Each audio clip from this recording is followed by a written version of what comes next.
judge na humawak sa mga drug cases ni dating Senador Laila de Lima, pinarusahan ng Korte Suprema. Naritong news scoop ni Ralph de la Cruz.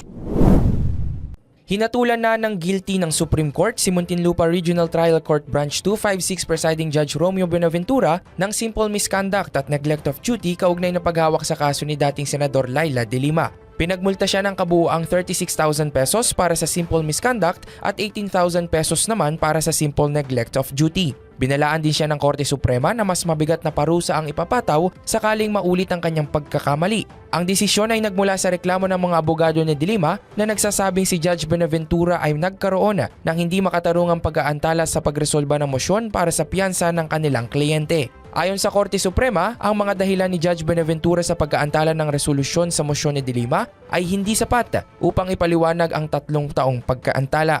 Ang kaso ay nagsimula noong 2017 nang magsampa ng kaso si de Lima laban sa kanya kaugnay ng umano'y ilegal na kalakalan ng droga sa New Bilibid Prison.